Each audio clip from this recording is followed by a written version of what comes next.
Hello, welcome to CE241 Material Science. Today we're going to talk about elastoplastic deformation. I have shared my lecture notes online at MetiClass, so you can download them if you want. So let's begin. First I want to talk about different types of mechanical behavior. You can have an elastic behavior, a plastic behavior, you can have fracture, you can have fatigue or creep.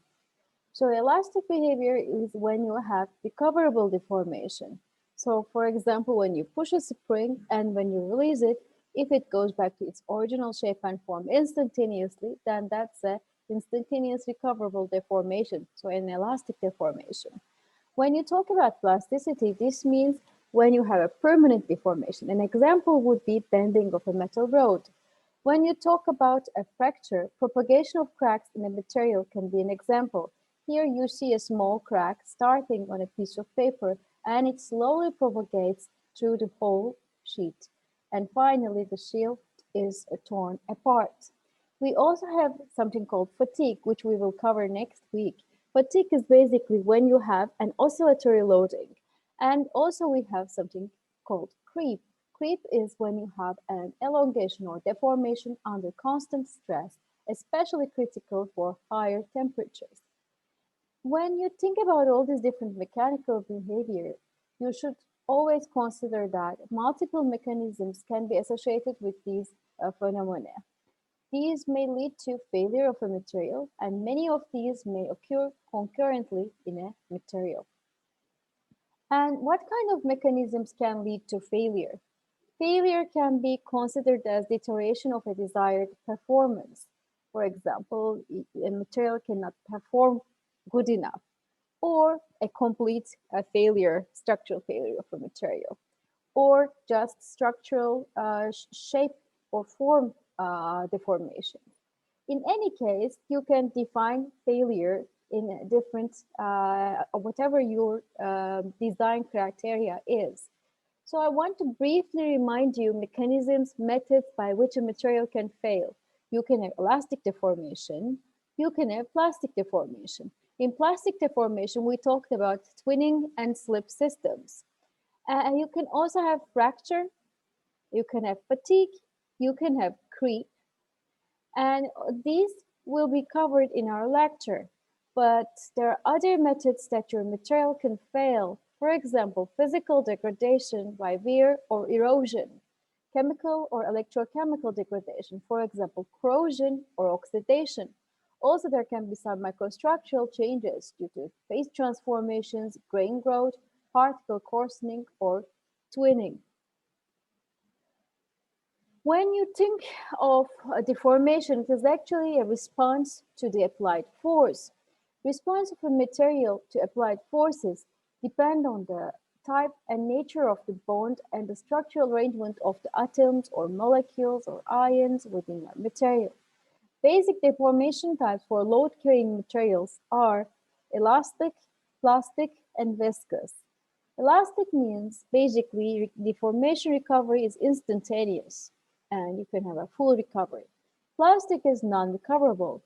Viscous, basically a material that flows, it is time-dependent deformation.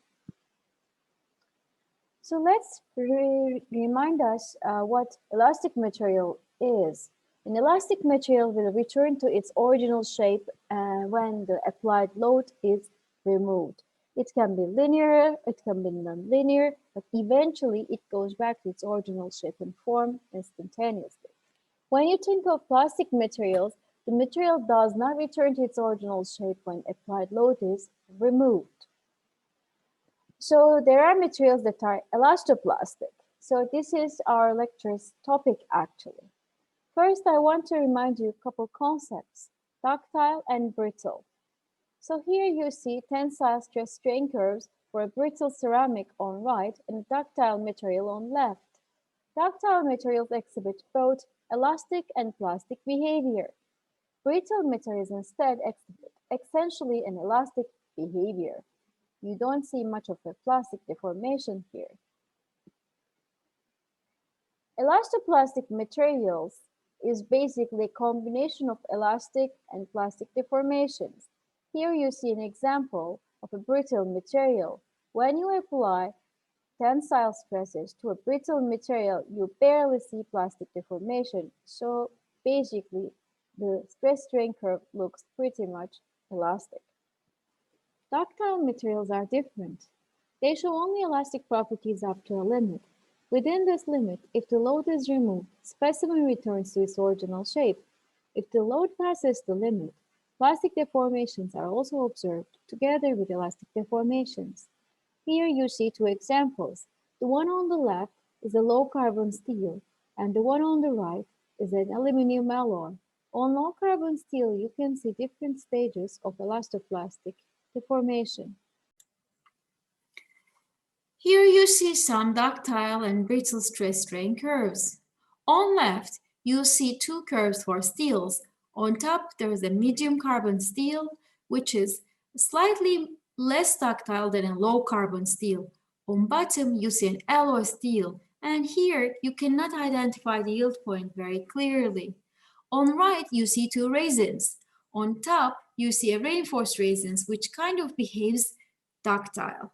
And on bottom, you see a brittle resin. And in the middle, you see a non-ferrous alloy stress-strain curve. And it can also be actually a cast iron metal. And on the bottom, you see a viscoelastic rubber or an elastomeric material. So these are examples of common stress-strain curves that you will encounter in your civil engineering lives.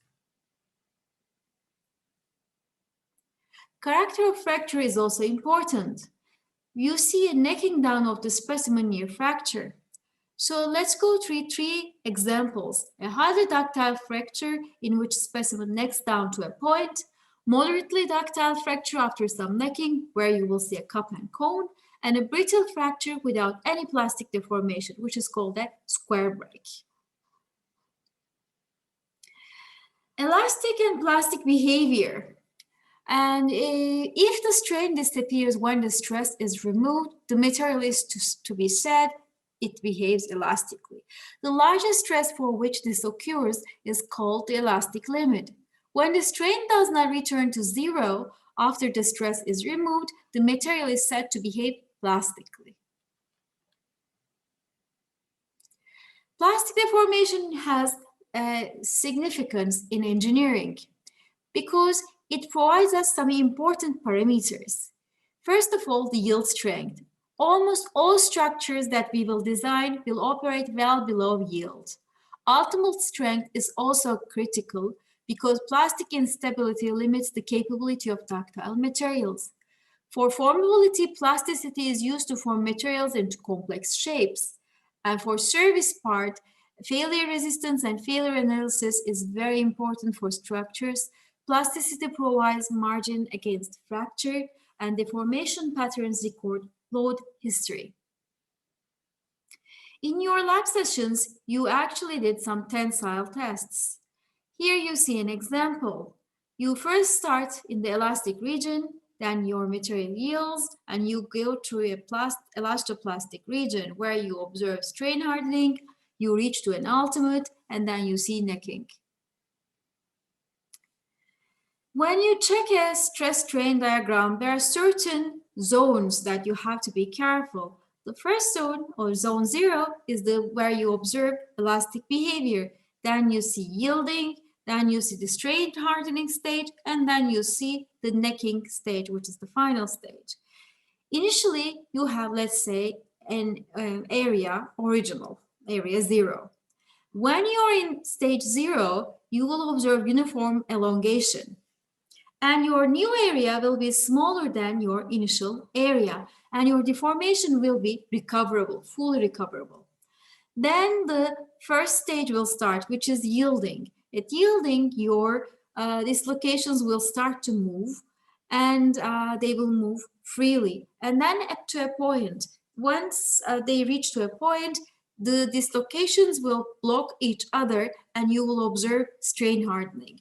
These stages, stage 1 and stage 2, yielding and strain hardening, at these stages you have uniform elongation. So you are still actually getting thinner if you pull it. But when you reach to ultimate, which is point E, you start to show some necking. And now you have non-uniform elongation because of the neck. And finally, your material actually fails. Let's go through different stages. Stage 0 is elastic region, which is from point origin to point B. Elastic deformation is recoverable. In most materials, elastic stress is linearly proportional to strain. So stress equals to elastic modulus times elastic strain. And then we have something called proportional limit, which is point A. This is the greatest stress in the material without causing a deviation from the law of proportionality of stress to strain. Basically, it is where the linearity ends. And then we have elastic limit, which is point B. Now, from A to B, you see some nonlinearity. It is the maximum stress in a material without causing permanent deformation. So we can continue with stage 1, which is yielding. Here there are some important parameters. First of all, the yield stress. This is the stress at which materials deforms appreciably without an increase in stress. High stress before sudden deformation. Elastic strength of the material is called upper yield limit, which is point C. Low stress causing sudden deformation. It is stress beyond which materials behave plastically. This is called lower yield limit. Sometimes you actually don't see upper and lower. Sometimes you will see only one yield. And here, derivative of stress to strain is roughly 0. This is the work hardening rate, basically. This is roughly equal to 0. This is low because only the primary slip systems are active. The slip planes are parallel to each other, and only these parallel planes will slip, and they do not intersect themselves. This means dislocations are moving. Let's also clarify the difference between elastic limit and yield point. Elastic limit is the maximum amount a material can be stretched by a force and still returns to its original shape and form. Yield point is the point where there is a large permanent change in length with no extra load force.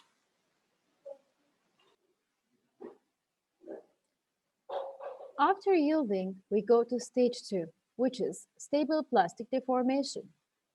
Other dislocations will start to move along intersecting planes, so more than one subsystem will become active, and they will form barriers to one another. It will become harder to further deform the material, so this is the work hardening stage. Stress-strain relation is nonlinear. Plastic strain is non-recoverable, but the elastic strain can be recovered. Here at this stage, strain is still uniform and stable. Plasticity actually initiates at yield point. Sometimes in a ductile material, yield point is not obvious. Then a 0.2% offset method is used. So basically, we check the stress that produces a plastic strain of 0.2%. I will explain that in a bit. The ultimate strength is the maximum stress that can be developed in a material as determined from the original cross-section of the specimen. Here it is point E. And now we come to stage 3, where we have unstable deformation. Geometry of the planes have considerably changed, that the planes will accelerate slip and failure will occur. At plastic instability, we will have necking initiation, and the supportable load begins to decrease. Plastic instability is due to a loss of balance between increase in strength due to hardening, increase in stress due to thinning. So you will have a concentrated stress. And then eventually we will reach the fracture, which is point F.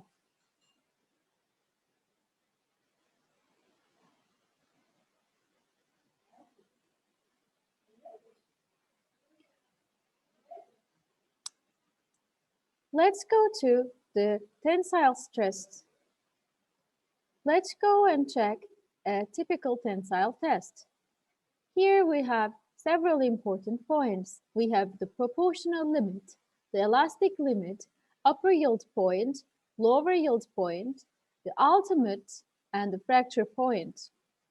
The yield strength is your load at point C, which is your upper yield point, divided by your original cross-sectional area.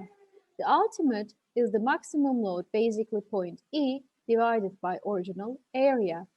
And the breaking stress is the breaking load F at F, and you divide it to your original cross-section area. We can also calculate percent elongation and percent reduction in area. So the percent elongation is the increase in gauge length divided by original gauge length.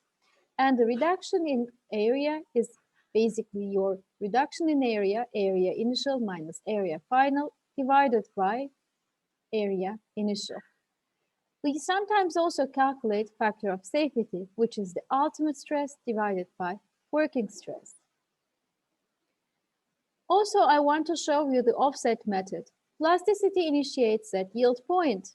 Sometimes the yield point is obvious. For example, on the example at top.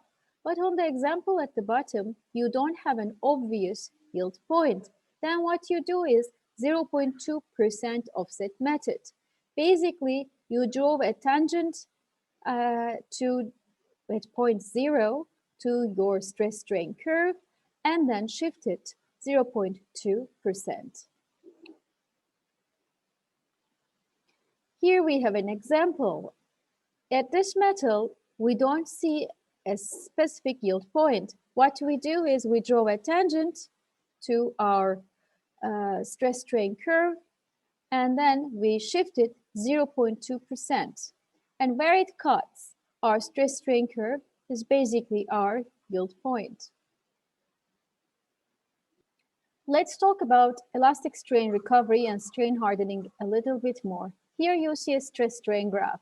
We first load our material to point D, so we pass our initial yield strength.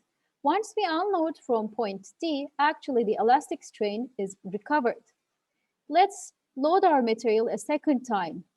This time our material will go directly to point D and then continue its regular stress strain curve.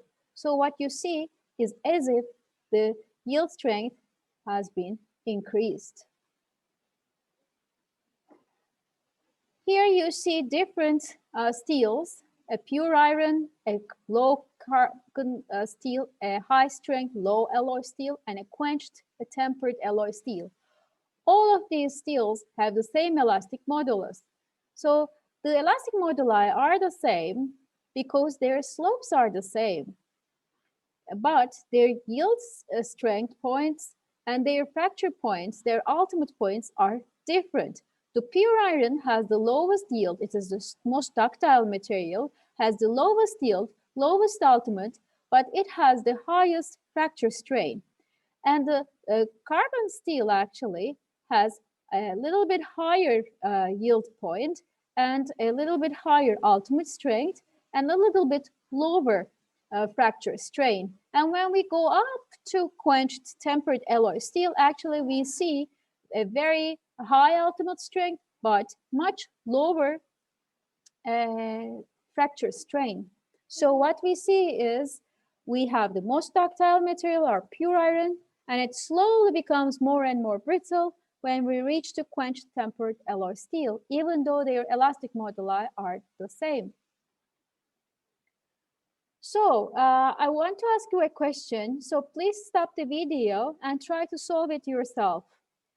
You plot a qualitative stress strain graph to show strain or work hardening. Briefly explain why it happens. So please stop your video and try to solve it on your own.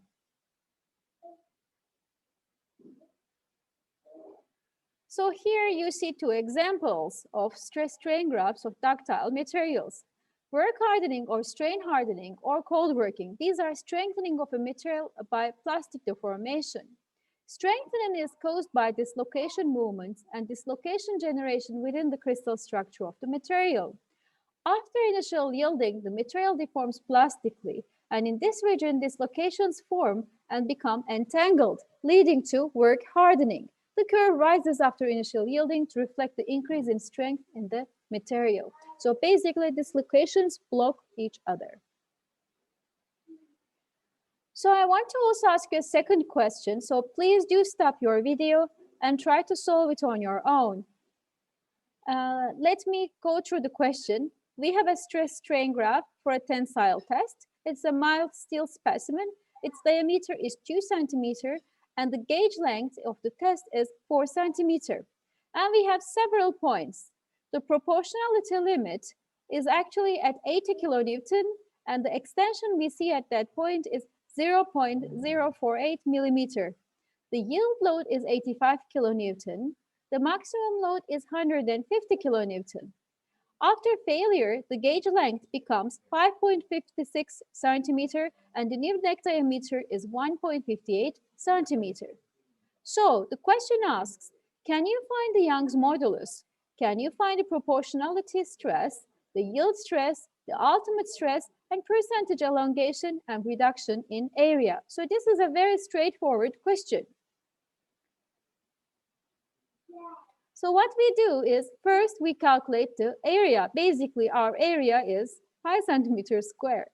Then we can calculate Young's modulus. So we need to divide stress to strain in the elastic region. We already know that at proportionality limit, we reach to 80 kilonewton. So we need to divide this to area. Please take the units into consideration. 80 kilonewton is 80,000 Newton. And a centimeter square is actually 100 millimeters square. And Newton divided by millimeter square is a megapascal. And so the upper portion is megapascal. And at the bottom, what you see is the strain. Strain is basically elongation divided by original length. We know that it has elongated 0.048 millimeter at the proportionality limit, and original length is 40 millimeters. So divide them and you will get 213 gigapascal for your elastic modulus. And then let's calculate the ultimate stress.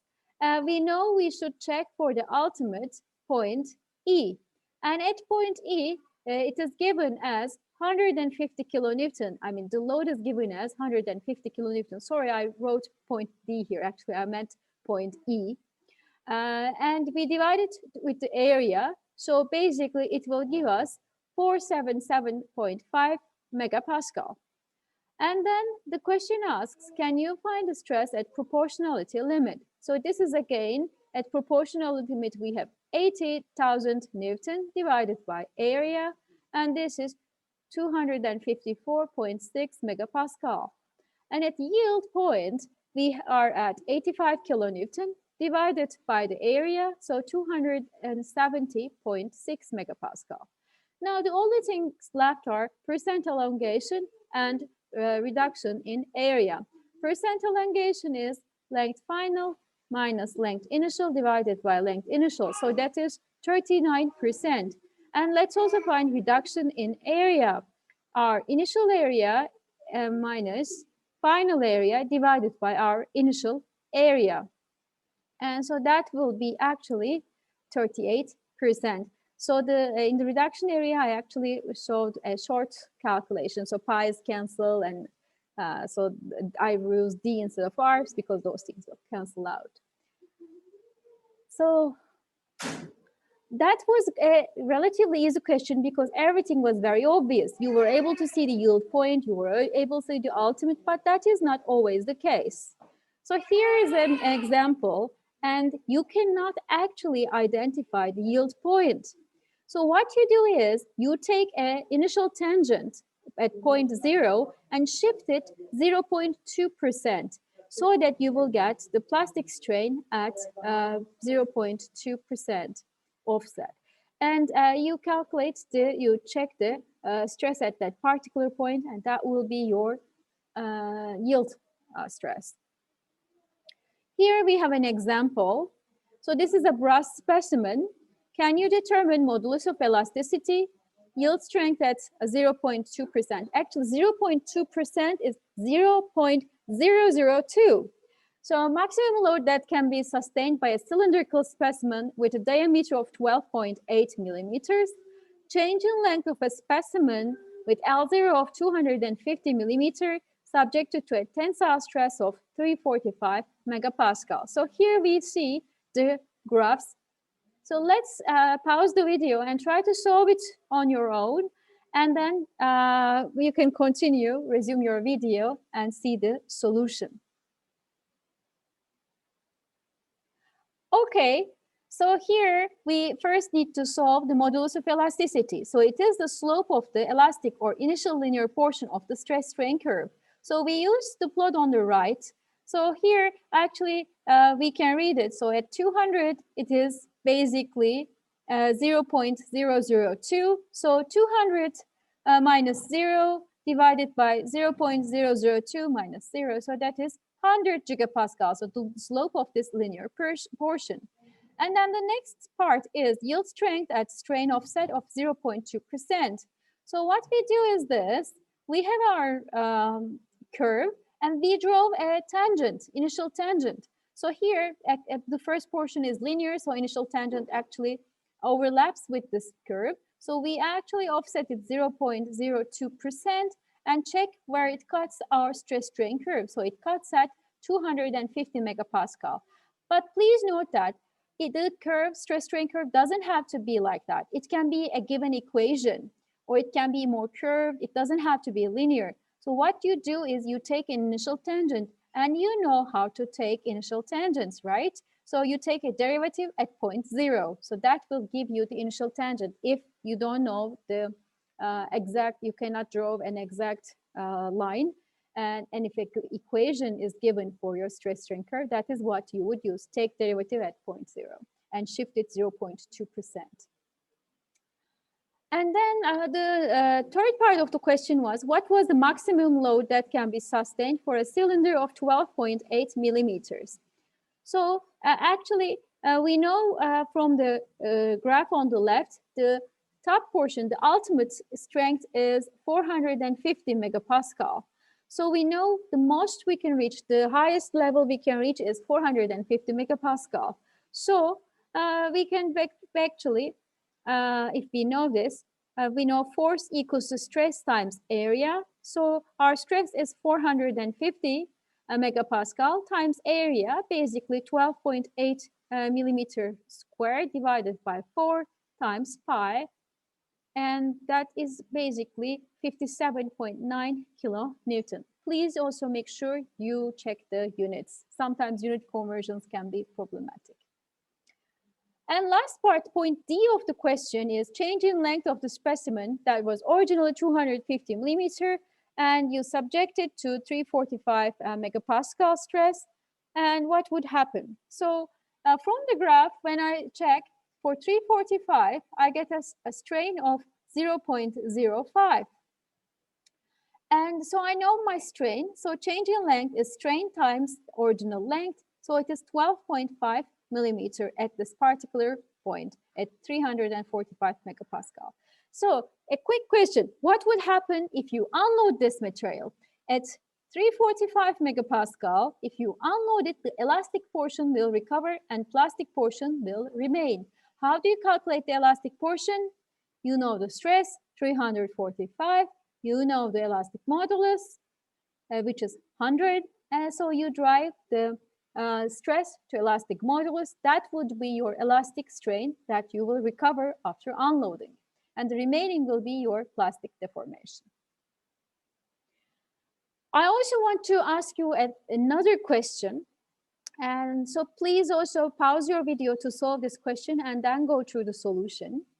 We assume we have a cylindrical rod and it is 100 millimeter and it has a diameter of 10 millimeter and we are deform it with a tensile load of 27.5 kilonewton. But there are some rules. Our cylindrical rod must not experience plastic deformation and diameter reduction should not be less than 7.5 times 10 to the minus 3 millimeter.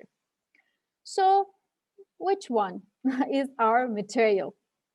So please pause your video. Oh, sorry, I forgot to explain the table. On the table, there are 4 different materials: aluminum alloy, brass alloy, steel alloy, and titanium metal. Their modulus of elasticity, yield strength, and Poisson ratios are given. So please pause your video and try to solve it yourself. So how do we solve this? There are two conditions. The first condition is material does not experience plastic deformation when the tensile load of 27.5 kilonewton is applied.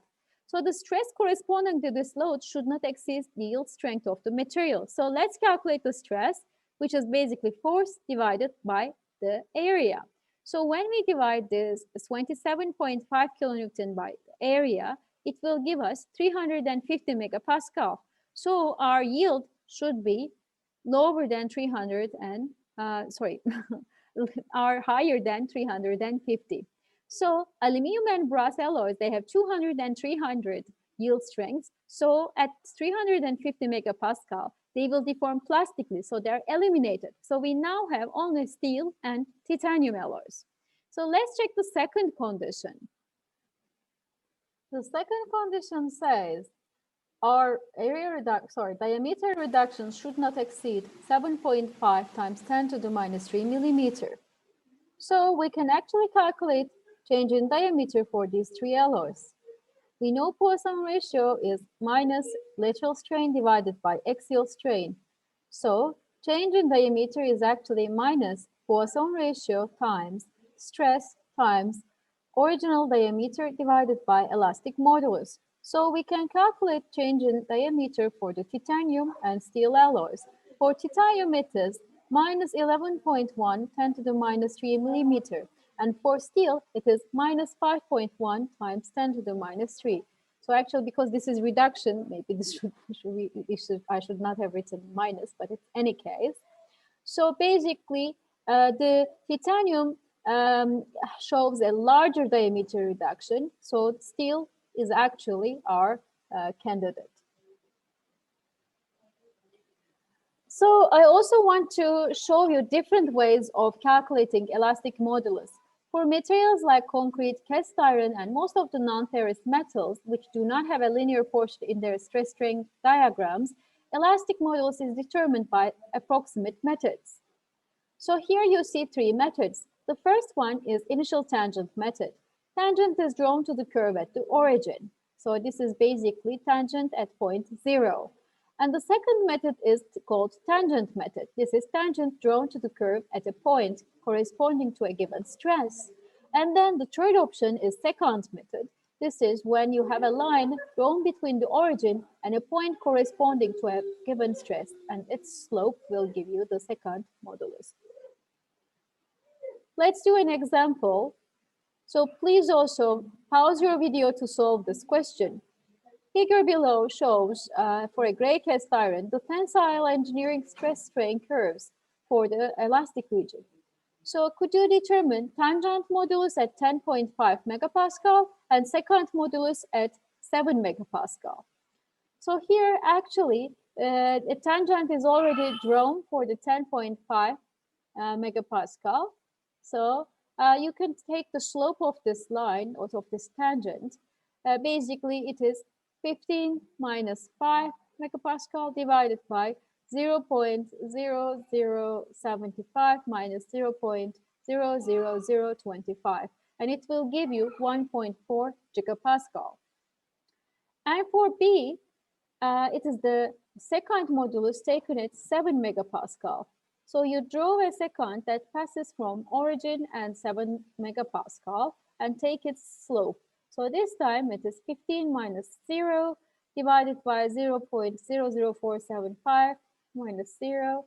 And that is basically 3.2 gigapascal. You can actually calculate the slope in whichever way you want. But I chose using 15 megapascal.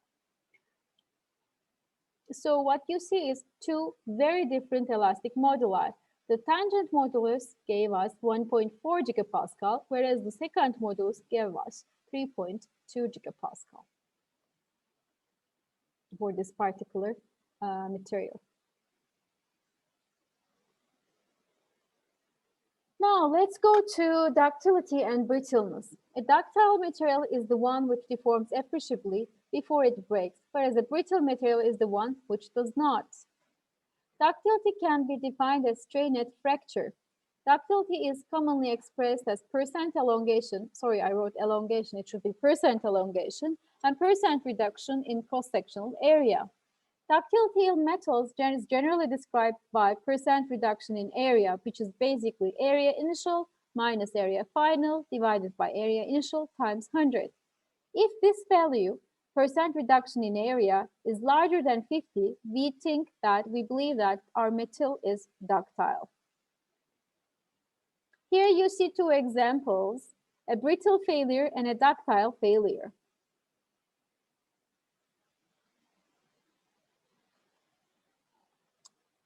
So we talked about different behaviors up until now.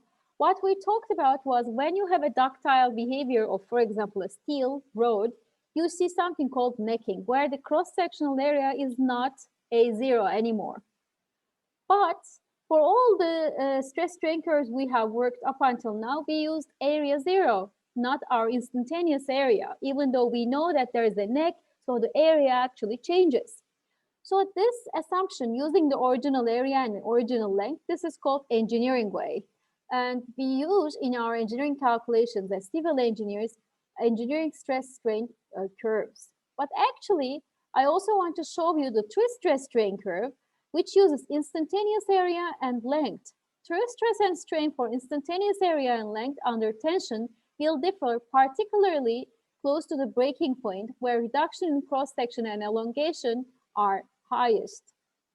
Here is an example. The blue one is the engineering stress strain curve that we obtain for a tensile stress test. But we know that there is necking, especially after yielding, we will observe, especially after ultimate, we will observe necking. Up until ultimate, there is uniform elongation, but after ultimate, we see necking. So let's see the true stress strain curve, which uses instantaneous length and instantaneous area. That is the red one. So actually, there is a significant stress concentration at the neck. And we can actually approximate this by true stress equals to K. K is a material constant times strain true strain to the power N. N is another material constant. Let's solve a couple examples. A cylindrical specimen of steel having an original diameter of 12.8 millimeter is tensile tested to fracture and found to have an engineering fracture strength of 460 megapascal. If its cross-sectional diameter at fracture is 10.7 millimeter, can you determine ductility in terms of percent reduction in area and true stress at fracture? Please pause your videos before watching the solution and try to solve it yourself first. Reduction in area is calculated as initial area minus final area divided by initial area. For this example, it is calculated as 30%. It is lower than 50%, so our material is not ductile. For the second portion of this question, for the second part of this question, we're going to calculate true stress at fracture. So we need two things, our load and our instantaneous area. The load at fracture needs to be computed first. So we know force equals to stress times area. So we know at fracture we have 460 megapascal. And we know our initial area, so we can actually calculate our force as 59.2 kilonewton. Now that we know our load, we can calculate our true stress by utilizing instantaneous area. Our diameter during fracture is given as 10.7 millimeters. So we can calculate our area is 89.9 millimeters square. The instantaneous area is 89.9 millimeters square. So 59.2 kilonewton divided by 89.9 millimeters square will give us 658.5 megapascal. So of course, we cannot always measure instantaneous diameters, instantaneous length, so we need to do approximations. I have shown you this curve before, and I have shown you the approximation for true stress strain curves. Stress true equals to K times true strain to the power N. So let's do mathematics a little bit. So our engineering stress is force divided by initial area. And our engineering strain is change in length divided by initial length. Our true stress is load divided by instantaneous area, and our true strain is our change in length divided by instantaneous length. So when you want to calculate the true strain, it is basically you need to integrate from L0 to instantaneous length dl over L, which will give you ln instantaneous length divided by initial length. And when you want to calculate engineering strain, it is again from L0 to Li, dl over L0 this time. So this will give you 1 over L0 from L0 to Li. So your strain will be Li minus L0 divided by L0. So this can be also written as Li over L0 minus 1. So now that we know the formulas for true strain and engineering strain, actually we can write true strain in terms of engineering strain. True strain equals to ln 1 plus engineering strain. So for engineering strains that are relatively small, actually the true strain is equal to engineering strain. So let's assume there is no volume change. Volume equals to area 0 times L0, and that is equal to instantaneous area times instantaneous length. So instantaneous area can be written as area 0 times L0 over Li. So we know the true stress is load divided by instantaneous area. So let's write the formula. True stress equals to load divided by area instantaneous, which is equal to area 0 times L0 over Li. So that will be equal to P over A0 is equal to engineering stress. So engineering stress times Li over L0. So that will be equal to stress engineering times 1 plus engineering strain. So actually now we have the formula for true stress 2. This is equal to engineering stress times 1 plus engineering strain. Okay, we can actually calculate the true stress at a given point. But why are we using the engineering curve instead? Why aren't we using the true values? Most of you ask me this question. Because the engineering curve clearly shows a tensile strength. Ultimate strength is an important design value. And up until yielding, there is not much difference between true versus engineering. So we prefer for our designs as civil engineer using engineering curves. We do not use true stress strain curves. So let's solve a couple questions anyways. A tensile test is performed on a metal specimen, and it is found that a true plastic strain of 0.2 is produced when a true stress of 575 megapascal is applied. For the same metal, the value of K is 860 megapascal. Can you calculate the true strain that results from the application of a true stress of 600 megapascal? You can use the approximation formula that we have discussed. Please pause the video and try to solve it yourself before watching the solution.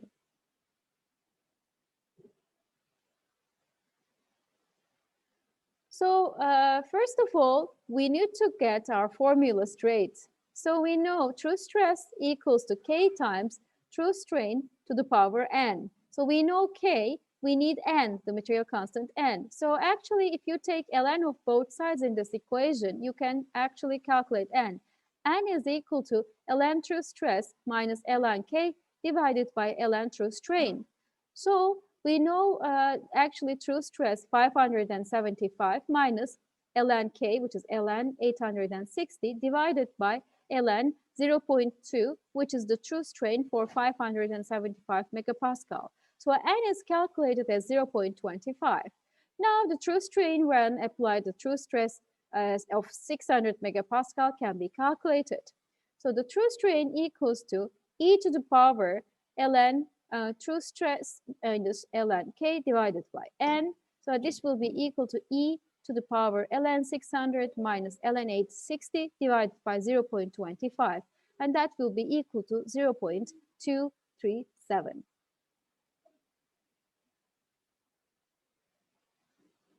Let's solve another question.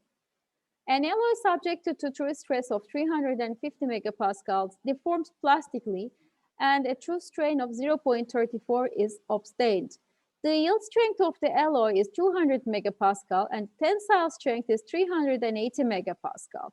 This alloy has a coefficient K of 485 megapascal. How much a specimen of this alloy will elongate when true stress of 300 megapascal is applied if the original length is 200 millimeter? So we can use the formulas that we have calculated before. True strain equals to ln Li over L0, and we also know how to approximate true stress. So please pause your video before watching the solution.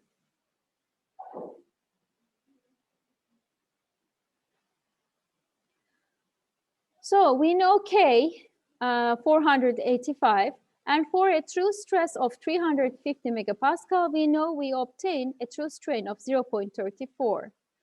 So actually we can calculate N. So if you put that in the formula, N can be calculated as 0.3. So our question says if the true stress is 300 megapascal and L0 is 200 millimeter, what would be the change in length? So we know K, we know N, so we can calculate the true stress and true strain. If we know the true stress is 300 megapascal, so the true strain at 300 megapascal can be calculated as 0.202.